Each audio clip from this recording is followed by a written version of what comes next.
Good morning. Welcome everybody to our quarterly city chat. Normally we have Steve Wilkie here. He's not able to be with us today. City chat is called city chat and not city manager chat, so we have lots of city staff here to talk to you. We've got Nick Selk, who's acting chief of police. We've got Dwayne Vandermouse, who's with City Works, Public Works. We have Dan Drescher, who's our city attorney. Diane Fritsch, who's on the City Council, the President of City Council. Rob Getz, who heads the Parks Division. Take it away, guys. Thank you for having us, and thank you to the Chamber too, since you do that together, right? Chamber and Main Street, yes. Right. Okay. So I'm going to turn it over to our city attorney, since he's kind of got the overview, I think, maybe. We haven't really talked about this a whole lot. So, but anyway, I'll turn it over to you to get us started. Okay, very good. Welcome. It's quarterly city chat, as Katie said. Thank you, Katie. I don't really have much prepared today. I was hoping to field a whole bunch of questions. I think pertinent right now, the city is going through the process of hiring a new police chief. We're set for second and final interviews next week, Thursday, the 19th. There's also a community meet and greet that's set to meet the candidates after the battery of interviews and such that the candidates will go through that day. We had good quality candidates, made it through the first round there, and are progressing with placement. From there, we're in the middle of summer. There's a ton of street work going on. I'll kind of send that over to Dwayne, our contracting engineer, to kind of talk about that a little bit. Parks is up and running for the year. They're absolutely crushed busy right now just with maintenance. I'll let Rob kind of touch on that.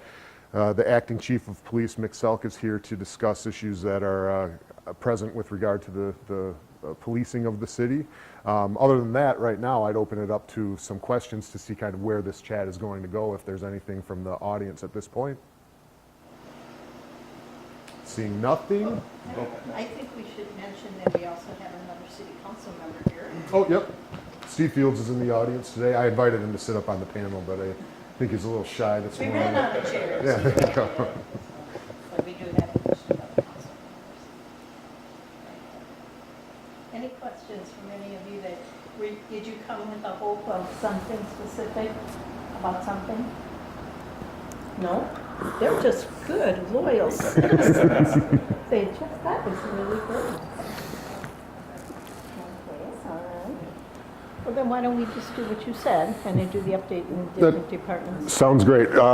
Public Works? Very good. If everyone's noticed, the Payne and Dolan was in this week doing patching earlier this week. They spent 2 full days working on approximately 50 patches throughout the city, many of those related to the lead service line replacements. They are also, some of the patches are related to some areas where we will be chip sealing, crack filling and chip sealing later this year with the annual chip seal program. The street department is currently doing crack filling throughout the city on those streets with the anticipation that the county will do the chip seal program hopefully in August. Following that, there are additional projects that will be being accomplished, in particular storm sewer on Woodland Beach, in preparation of the pulverizing and mill and overlay projects throughout the city. Those are tentatively scheduled with Payne and Dolan. Again, this is very, very, very preliminary. Looking at the middle of August with that work. Many prep projects related to that. We will be looking at replacing some manholes in those areas, looking for other water valve repairs on those streets in preparation of that paving to occur later in August and probably into September. Let's see, a number of projects will be beginning shortly. I believe Crestview Meadows subdivision, the services for that up in Brookstone will be occurring in the near future. Yeah, they closed on that property on Tuesday, I believe. The final plat has been recorded, and they're ready to go. Where is Crestview? off of Crestview Drive, right? Crestview Lane. Lane, and it would be the property between Brookstone Drive and the Real Hope Church. Oh, okay. And there are about 8 lots along Brookstone Drive, Crestview Lane area. And Pardon? for you Yes. specifically? Main Street is full of potholes along the edge of the road, and I know it was probably left in anticipation of things being done, but they're really bad. Like, you can't ride a bike down that way without falling into some crevice or something. So we have been in contact with the utility companies with regard to those. As you'll notice, they have been doing some of the landscaping, they have done some patching. We continue to put pressure on them to repair those. Yeah, and it's not so much the landscaping, and I was a little bit, that to me is a loss waiting to happen, because I know a little kid that fell in a little crevice in the sidewalk, and somebody was sort of digging something out and ended up breaking an arm or something like that. So I'm surprised that it's been let go that long. That would be one thing, but the other, I'm talking about the road and how big the holes are right next to the curb. Is that part of the landscaping thing, or? Well, it is, and it is. Okay. And so my comment about the landscaping, we've been putting pressure on them to clean up the whole area with regard to their permit of doing the work that they did. We are asking them to do the patches in those areas. If those don't occur, then by the time the next round of patches happen, we are looking at options of how to patch those areas. Again, it's their responsibility. The difficult portion there is spending money for a street that will be torn up in 6 months. I understand that. But again, safety is an issue, Right. and we are aware of that, and we are keeping an eye on it. Right. Now, some of the areas where the curb line that has been deteriorating for some time, I think where I'm thinking about the patches are in the areas that where the traffic was moved over as part of the Right. utility construction, there was damage done to the roadway, especially in front of a number of driveways. Probably 4 or 5 driveways, some areas along the west side of the road is the area that I'm talking about. Now, there are other areas where the pavement was paved into the flow line of the curb for years and years and years. To go and patch all of those would be a substantial cost. We will have staff review that, but it is a balance between I understand that. using I do taxpayer. understand that. And the east side of Main Street is actually pretty clear. It's the west side that really, Main Street that is just full of holes. And it started, I mean, it was way up toward like the golf course. Yeah, very south where there is no Now, curb. It's really come all the way down the street, just about. So, just little holes along the way that, if anybody's riding a bike, they have to come out, which isn't safe. I mean, I would rather ride next to the curb, but it's just not safe. And so we are aware of those, and we are, if the utility companies do not come forth, we are looking at provisions of Okay. paving those later in the year. I have another question. Sure. We had our water tested already once. Can we do that again? Is that like just sort of a service that's available to us? Because we had the lead pipe changed. We had our pipe changed from the street to our house. The lateral. Yeah, so, because I know that obviously there's still lead piping out in the street, which is what's going to get changed eventually. I'm going to get going on that. Are you, and you live on Main Street? Yeah, I do. Yeah, so I just wondered if we can get that checked again to see if there's any different, or if it really is even matters. I mean, we do use, I think we ended up getting a filter from the city, and we use that, but I just wondered. Yes, there is. Can we talk after the meeting? We'll get your information, Okay. and we'll look at, there is information online with regard to testing companies and Okay. where you can get a sample taken. Okay, But we'll confirm that you get that information. All right. And we'll sounds good. make sure that it's visible on the website. I believe it is on the website, but Okay, all we'll confirm that. right, thank you. Excellent. Thanks, Dwayne. On behalf of the patrons of the library, we're really happy to have the pothole in the driveway fixed. That was a big smiley when I drove in and you got it. So thank you for fixing it. So, Just think how happy we'll be when the front steps.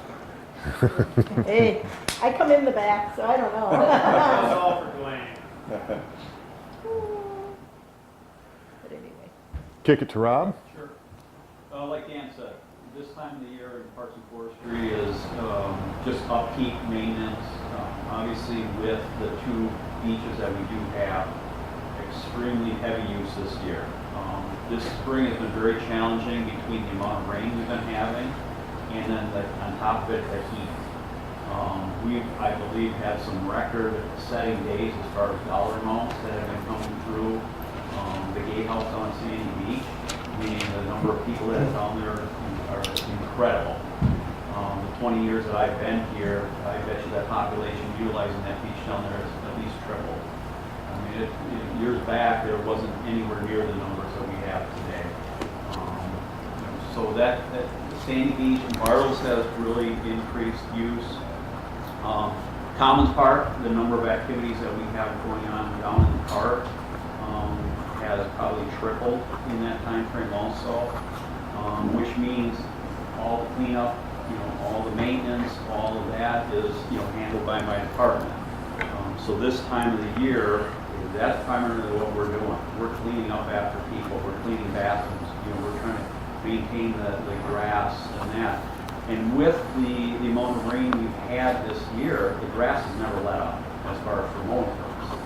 So what does that mean? I have a staff up at the cemetery, that's all they've been doing is mowing grass and weeding probably 7,000 headstones. So you can just see the turnaround of just people just continuously doing that type of work. Where some years you get that lull in the time frame where now we can pull off and look at doing other projects or programs that we'd like to do. The problem is this year we have not had any type of lull yet. The activities being done on our ball fields, Walls Park, Rotary Park, started end of March.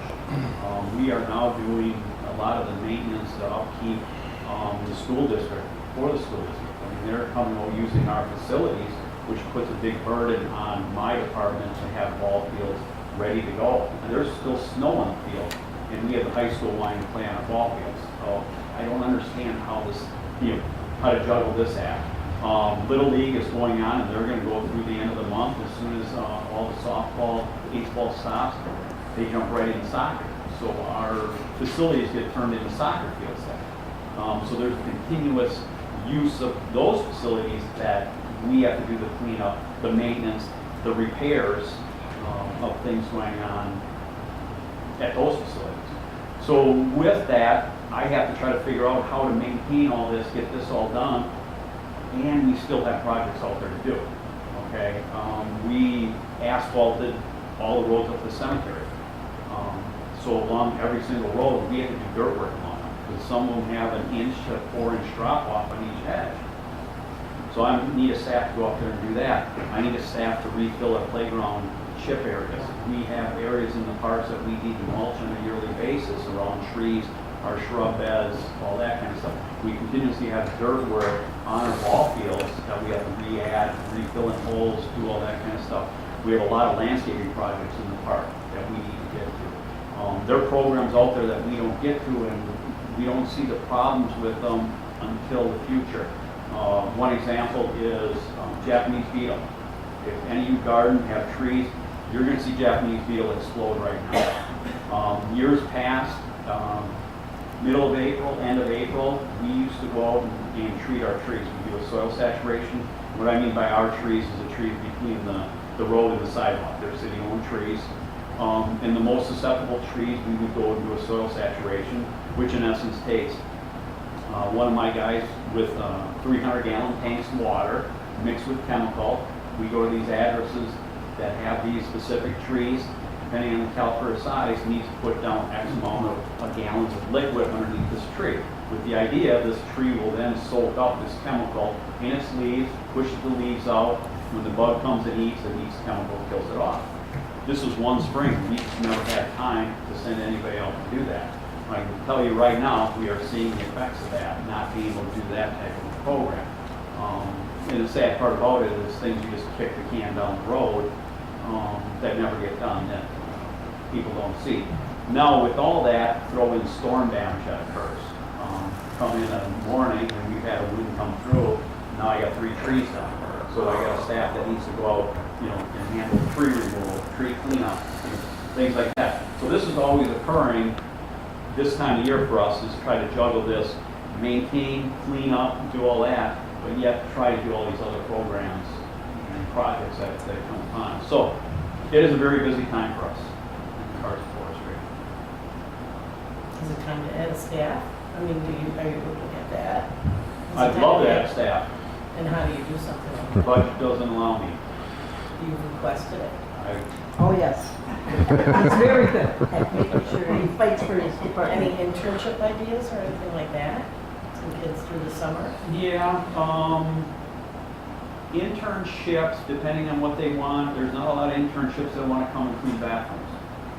Okay, they want to do a educational type programs.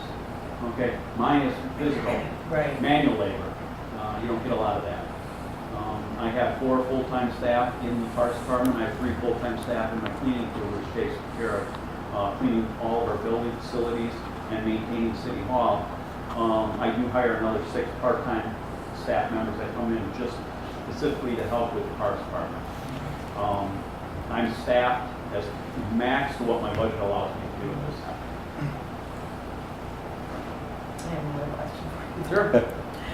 We have 2 trees on our back lawn, and I know that we mentioned one of them anyways before. They actually, the branches, they're dead trees, and they go up into the wires. And I don't know if it's our responsibility. I think that if we've had other trees removed, and I think that the person said it's actually city responsibility because it's within the wire. And there's 2 of them out there now. There was one, and now another one is, Contact light and water. okay, Okay, that's obviously off public property, so it's out of my jurisdiction. okay. But because it may be interfering with electrical wires, they can help you out and give you more directive of whose responsibility is. Okay. The other kicker that I never even started talking about is emerald ash borer. We're all familiar with emerald ash borer throughout the Midwest right now. The last couple of years, we removed about 600 trees from our tree population. So that's a burden of 600 trees I wasn't anticipating having my staff go out and do in the last couple of years. We still got another 50 along the road roughly, and I still got another 50 that are probably in major portions of our park or within our public buildings that I got to deal with in the next, I'm thinking this winter. On top of that, South Main Street, we started doing the removals. I forget what winter, it was a 16 maybe, which added 50 more trees for me to be doing removals on that I wasn't anticipating doing. So the past couple of years, we've been extremely busy throughout the year, not only trying to maintain what we have, yet taking on all these other things that are unexpected.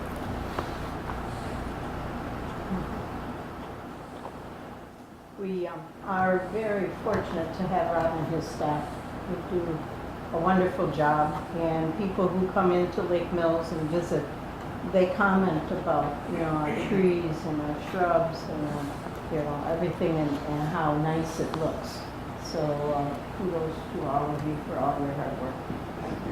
Rob has been very, very helpful when the group that tried to start looking at the bandstand, he and his crew were really helpful with that. So part of our success with that is due to all of his work.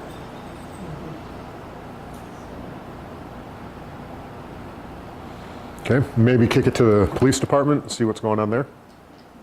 Hello, everyone. Thank you for having me today. It's my first city chat, so honored to be here. I would like to say to those that would be watching at home is that although this is an opportunity for the city to come and ask us questions in a public forum, I know that there's a lot of people that can't make it to these things, and they're quarterly. And I'd just like to put it out to people, if you have any needs or concerns in your area, please, 24/7, we're open. You can reach me leave a message, I'll call you back at whatever hours work best for you. But, please don't wait for a forum such as this to ask questions about public safety or what have you. But the police department, obviously we're in a time of flux right now with our chief having left and going through the hiring process. Right now I'm handling 2 persons' duties, my own and the chief position. We continue to train our staff. I mean, we have to continue to handle the calls as they come in. And last week, we had a rough week. We had a couple of drug overdoses within a couple days of each other. Thankfully, no one passed, but we do really look to the community for help with drug-related issues. A lot of times, people don't want to, get involved, their name. They don't want it brought into it, but people are dying from this stuff, and it's causing lost wages, and it's causing internal family issues, and the money that's needed to keep these things going creates burglaries and thefts and other things. And so we look to the community for assistance in that, because we can't be everywhere. We got a community of about 6,000 people here. Right now we have 9 full-time staff. And we're tasked with a lot of responsibilities, and we go on all the ambulance calls we can. We go on fire calls to assist with traffic direction and stuff. And then, as Rob pointed out, the summertime is much busier. We're getting, I heard once the number of almost 2,000 people down to Sandy Beach alone over the weekends. What that creates is a unbelievable amount of parking issues. People park outside the stalls, they park up the streets, they park in business properties, and the business owners, can't utilize their own property. So I think last weekend or 4th of July, we actually had to tow a couple cars, which is not what we want to do. We do not want to be issuing citations. We just want people to take a few minutes when they get somewhere and look around at the signs that exist there, look at the lines, and please, be diligent about following those, because we will follow up on it. The problem is it's very time consuming. I believe we had 2 officers down there issuing citations over the 4th of July. I think one of them spent almost 3 hours between issuing and processing the citations and running them. And that's not where we want to utilize our resources. But at the same time, we're getting those complaints. We need to be down there. Something needs to be done. So, please be diligent. We got a lot of people coming from out of town, and, maybe they feel like it's worth that to park there because they're used to paying to park in Madison or whatever. Again, being an interstate community, one of our overdoses was somebody who pulled in off the interstate. And again, that's time consuming, that's taxing for us, but, that's where we live. But other than that, you've got an amazing staff of police officers who are well-trained, they're intelligent, empathetic officers, and they really try very hard. They do their best to help the community make good judgment calls so that we can all, live in harmony here and try to help people through their problems. And again, if there's any way that we can help you, if you have just questions, you're not sure what to do, we are open 24/7. I work Monday through Friday, but if those hours, 7 to 3 aren't conducive to it, I will come in to meet with someone. You can give me a phone call, I'll call you back whatever hours that you need, and we'll help you out. So, thank you. Katie? Vic, you want to tell us about the meet and greet next Thursday so everybody knows about that? Yeah, let me take that. As I discussed or presented early on, as we approach the final interviews for the chief of police position, we are holding a community meet and greet at the city building at 5:30 p.m. on Thursday the 19th. That is an opportunity for the public to meet the final candidates for your police chief for that position as it's being filled. There will be kind of a light kind of hors d'oeuvres, snacks, sandwiches served. It's open to the public. I believe Main Street as well as the Chamber of Commerce have sent out a broad email to their members to invite their members as well as the public. It's also being posted on the Leader website. It was not published in the paper, but it is occurring on July 19th at 5:30 p.m. Community meet and greet for the candidates for police chief.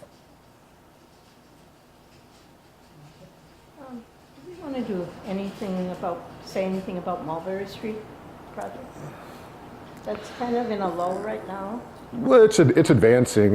There's real estate work going on. They're acquiring easements and really kind of laying the groundwork for the project. It's progressing. And you will see utility work happening, electric, some of the utility companies, those again, just like South Main Street, those utilities have to be moved or placed in a location that they will need to be in before construction next year. So you will start seeing some of the utility work here in the near future on that street. And if you ever have time, Rob, you'll be doing some tree removal on Mulberry. I'm hoping I'm not doing it. Oh, maybe the utility. Please don't add that to my list. If the utility has to remove them, It'd it's be utility. part of that, but I'm- if not, then it will be in the contract in 2019. There's a single tree. Just one. He gets one of the trees.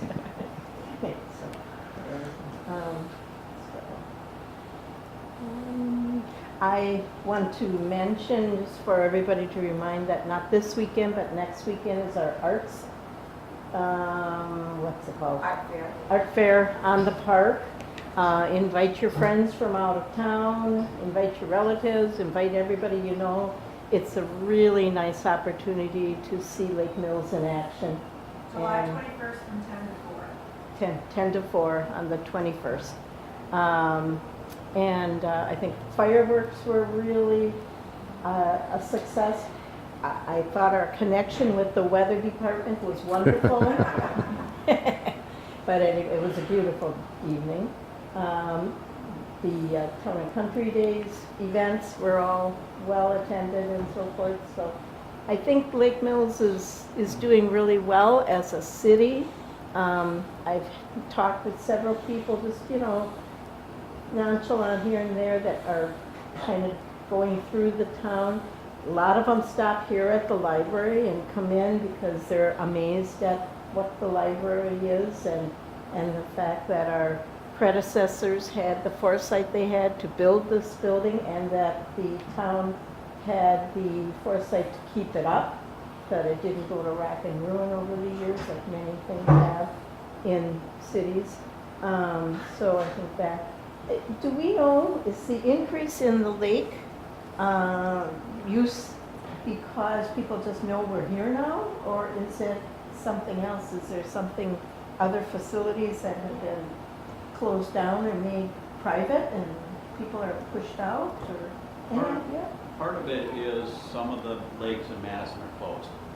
Due Oh, to that's right. blue-green algae or E. coli. And I believe ours is one of the sites that they are referring to for people to go ahead and use. That's it. Because it seemed funny that all of a sudden we had this big influx of people, but yeah, that makes sense. So when they're open again now, I think. I believe the lakes in Dane County are open again. So, I believe, correct me if I'm wrong, we're still looking for someone for the Public Works Board. I think we have an opening on the Public Works Board. And so if you have any interest, does that sound right? Yes, for Robin's place, because Robin didn't renew hers. So if you have any interest in our public works, the electric, the sewer, the water, you name it, they look into it. Please contact city, and you can go on the website and fill it out right on the website and send it electronically, and I will get it as city council president. I make those appointments. But I am looking for someone who would do a good job, attend the meetings, ask questions. If you know someone who'd be good at that, please let them know and encourage them to come forth, because we need that opening filled. That's the only opening to be filled. Town rep also on that board. Say it again? Town rep, you don't have a town rep. That's correct. There's two positions, actually. Yep, the town rep is lacking from that board as Oh, well. for the town of Lake Mills. They have a I didn't representative on realize that board. Yeah, that one I don't appoint, Yeah. but they need to get somebody for that. So if you live in the town of Lake Mills, and you have an interest in the public works, talk to Hope, would that be? Yeah. The chairperson, that's probably The correct. chairperson of the town board would make that appointment. So we actually have 2 places open. Oh, thank you for mentioning that. Did not think of that. So, but anyway, so think about it and see who you can come up with that might be willing to give 1 meeting a month usually, sometimes more, but very seldom more. And it's a very important committee. So please let us know who you are. Anything else? Are there any questions from anything that we've discussed or any direction that you want us to go? I wondered, and it's partly because we don't read the minutes all the time or anything like you're doing, but the progression of what's going on with like Sandy Beach and any changes there, and then also the progression of the city building, the senior center. Oh, multi-use facility Yeah, in that's Sandy right, Beach. yes.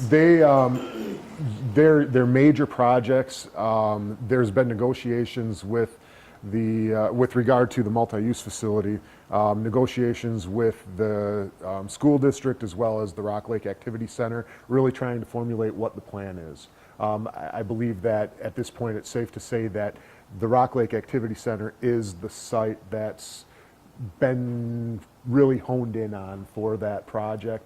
What the time frame is and where and when something develops there, it's really up in the air, a little bit amorphous right now. It's not really in the city's hands at this point. It's in Rock Lake Activity Center because they own the building. Yeah. And but we are in talking stages with that.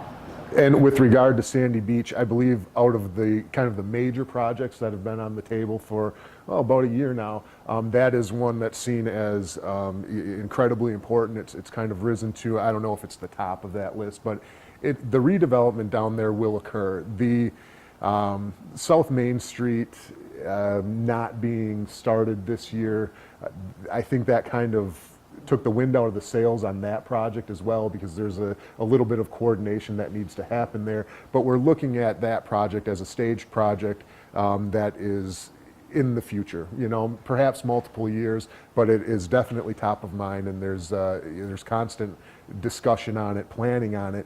Progression, at this point, I mean, we're not breaking soil. There's studies going on. There's not contracts signed with regard to actual redevelopment, but it's definitely top of mind, and we keep fielding questions and attempting to progress on that. So do they have an idea of what, or do you guys have a decision of? No, we haven't. No decisions. There. Chick center planned or like that? Nothing. There's nothing happening that you don't know about, Okay, because everything that happens will be in a public meeting. okay. Okay. Now I believe There have been certain plans that have been on city council agendas previously, and those are the plans that we're working with right now. There has been no physical progression beyond that. I mean, we're not at the point where we have dates for start or dates for finish or anything like that, but we're discussing how to stage that project out, how to maximize or protect the income that we're acquiring from like the mobile home park and what's going on, and really trying to progress on that project in an efficient and smart manner. When that happens, we can't really pin that down right now, but there will be in the future plenty of opportunity for public involvement and public discussion on that topic, certainly. it's a slow process because we're trying to do it right. Right. Well, and the money involved. It's a huge project. I mean, you talk about the parking in that area, and I guess, to me, that is almost like your first point, is that what is the parking down there? There's not really a lot. So how can, keeping in mind, what would you build, what would you use with the place? There's property there. It's really about the efficient use of that property. And then smart decisions with regard, Mick brought up in his discussion the propensity of individuals of non-residents to be used to paying for parking. That's not something that's down there right now. So we are engaged in a study trying to figure out exactly what traffic counts are. Rob mentioned the influx of traffic down there. Really trying to pinpoint what that is worth. You know, if we are charging people for parking, what does that translate into? And we're not at the point right now where a final decision is prepared to be made. You know, I think there's thought process that goes into it. It's a township because they patrol the lake and they do that sort of stuff. And, you know, it may be a great, you know, thing for parking to add 100 stalls or whatever you want to say, but is it good for the lake to have another 100 boats out there? Right. So I think there's a lot of discussion has to come, and there has to be a lot of partnerships that people at the table to make those kind of decisions. It's Something about even that the trailer park has very limited fire access. That there's really like nothing that. And that is public health and safety in that mobile home park. The utilities need to be addressed. The fire access, the emergency services need to be addressed in that. And that is primary to this project. Still translating into when it occurs, when ground is broken, that's a little bit tougher to pinpoint right now. Lots of planning has gone into this. Go ahead. I would just like to tag on to when we talked about, Joe brought up the multi-purpose center. The fact that there is a senior center operating in Lake Mills right now, 2 days a week. It is in the lower level of the Congregational Church. It is not affiliated with the church. It's not a church-sponsored event or happening. It is a community one, and there's access if the steps are a problem. There's access by an outside elevator entrance. And this is a free place for people. There's no charge for people to come and just spend part of their day. Some people come and spend the whole day and bring their lunch and just play cards, do puzzles, just to get out of the house. Because there are so many people that live alone that really are very isolated. So everybody is welcome to come down. And it's Tuesdays and Thursdays? Tuesdays and Thursdays, 9 to 2:30. And we And- chose 2:30 because when school year is on, we can get out of there before Right, the buses and the cars and everybody else. Thanks, Carl. And it is air conditioned. It is cool, yes. It It's is cool, yes, it's not a, but it is very comfortable And down it's in a the good group basement. of people, yes. Mhm. We So always if you- have coffee and something to go with. And that is a concern if you live in a home where there isn't air conditioning. 2 days of the week, you could come to the senior center and be in a nice cool place. So, and there's heat in the winter, by the way. Yes, there is. I want to make sure we were, okay, but anyway, yeah, and that's all tied together. That'll stay in place until we have something else. I just want to mention, because some people have asked me, that we do have the meeting rooms at City Hall, but they are highly used for many different activities. There's a regular calendar in City Hall, I believe, for the events that take place. I mean, even the library, when we have overflow events here, they go over there. The Chamber and Main Street, they have their meetings, or some of their meetings there. People can rent out those rooms. We've had funerals there. We've had weddings there. We've had anniversaries, birthdays, and so forth. So that room, even though originally when it was built, people talked about that as being the senior citizen center, it doesn't function that way because there's so much else going on. When the county has nursing concerns where they want to have, something, people to come in and learn about something, they set up in there. There's just lots and lots of things. So that building is well used, but it is not a senior center space like we are looking at getting. So, and we need shorter chairs. I can't reach the floor or I can't reach the back. But anyway, so unless there are other questions, Katie, I think, yeah, good. I've got 2 questions. Yeah. One for Mr. Self. Yes. Has there been a rash of stones going through windows lately? Little decorated stones? No, I have not heard of that.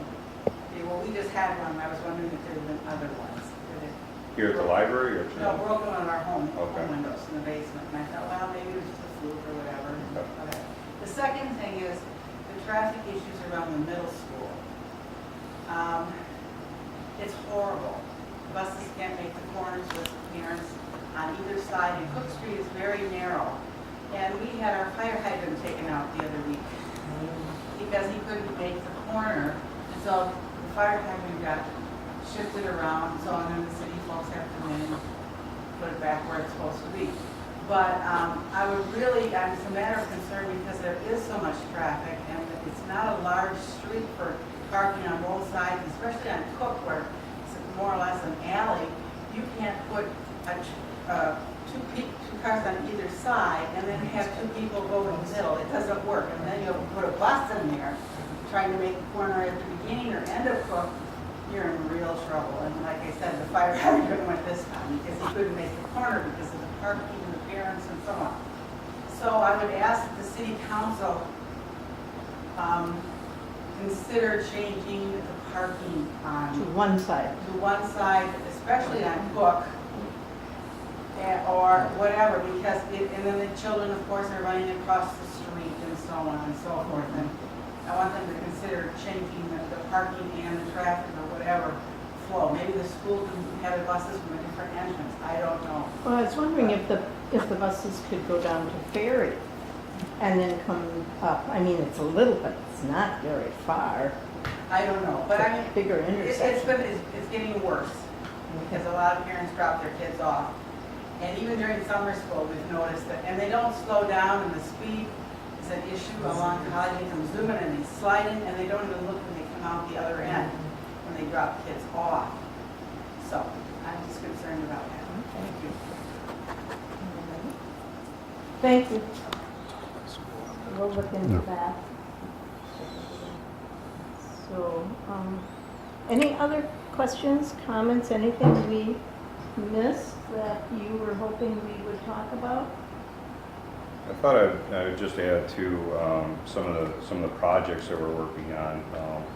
We had received a donation a while back for our evidence room, which City Council Yes. approved, and that's all set up and up and running. It's very nice. And then recently we were just offered $21,000 for the Community Foundation for automated license plate reading system that will put before City Council here in August. So to increase our ability to solve crimes and when as we're driving around, we pass hundreds, if not thousands of cars during a day. Those license plate readers run them all, and it'll help us find children that with an Amber Alert that's been out, because the officer can't physically do that while they're driving. And we have elderly people with dementia that are out driving around, and their families are looking for them, and we get inundated with this now. There's no way for the officers to keep track of all that, but this system will help us to locate those people as well as stolen vehicles. And so there's a plethora of uses, but we're just really thankful to our partners in the community who have stepped forward to help us fund some of these things. The other thing is I've been working with Dave Larsul from EMS as well as Todd Gondre. We're currently in the process of updating the emergency operation for the city, and actually we've been working on this as an entire team. I should just say it's the three of us, but we are working on having a three-tiered system where our primary emergency command during a big event will be at the fire station. If it's a tornado and it just happens to strike that building, then City Hall will be a backup, and then Public Works. And because of that, there's some infrastructure things we have to look at. We're currently getting some quotes to do that, but we're also all working together to get our staff trained on emergency management basics, because a lot of people are just going to automatically assume it's police and fire and EMS, but Parks Department is going to be out there cutting trees out of the roadway and stuff like that. The electrical utility is going to be removing charged lines from houses so that rescue workers it's a team effort. And since I've been here, this has been, and I'm very proud to be part of it, the biggest movement we've seen to combine all our resources and all our heads to come up with a really good plan. So the city is currently working on it. We've already had numerous staff get trained on things. We've got training coming up in the future, and I think we're looking at doing potentially some tabletop things in the future so that we can actually practice, a mock thing. We haven't got to that point yet. It's a lot of people that have to be trained and such, but it's something that as a community member, because I live here myself, it's nice to know that that's what your city is worried about your safety and taking steps to ensure if something goes wrong, that they'll be on top of it. So.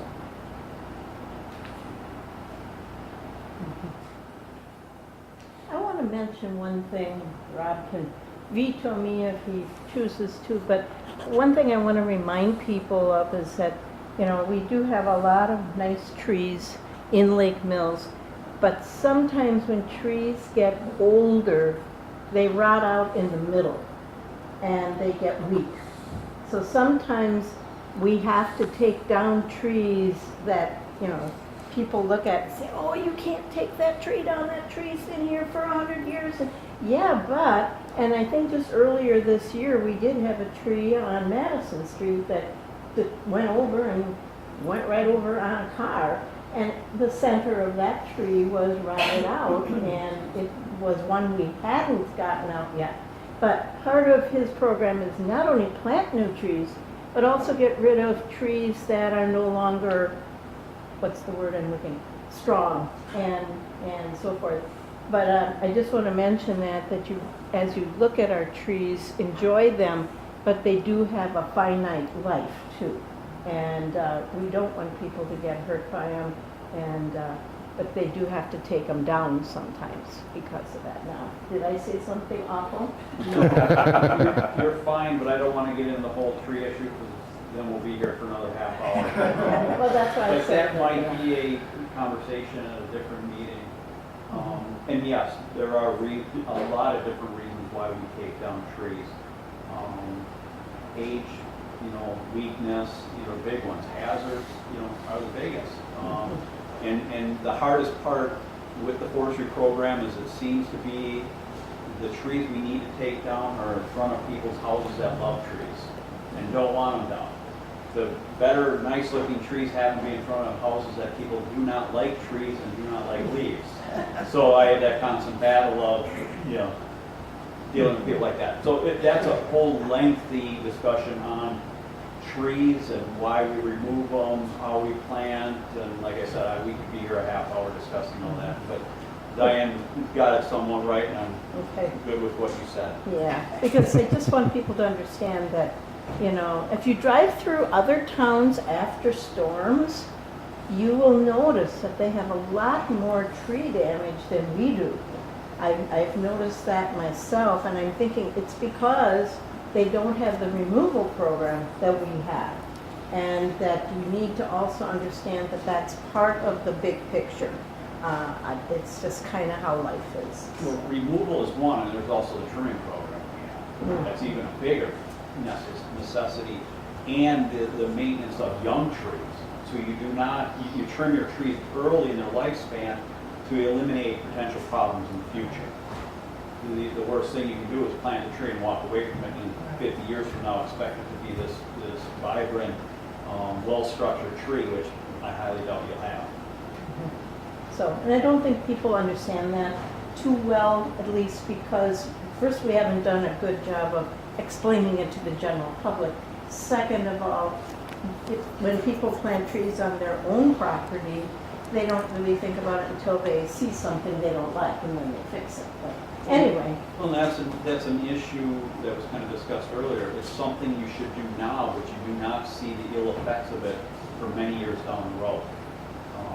You may not even be the owner of that property anymore at the time. So it's not necessarily that you're just not unaware of it until it does occur. I have a personal question. And we have a pear tree and then we have a vine that just has spots of dead branches. Not like the whole tree and not like the whole vine. And I noticed one of the trees in the park sort of had something similar. Is there something going on? With pears? Yeah, it is a pear tree. What kind of pear? I don't know. edible pear. It's one It's that's a- shaped it's like an edible this. pear. It's an edible pear. Edible? Yeah. Okay.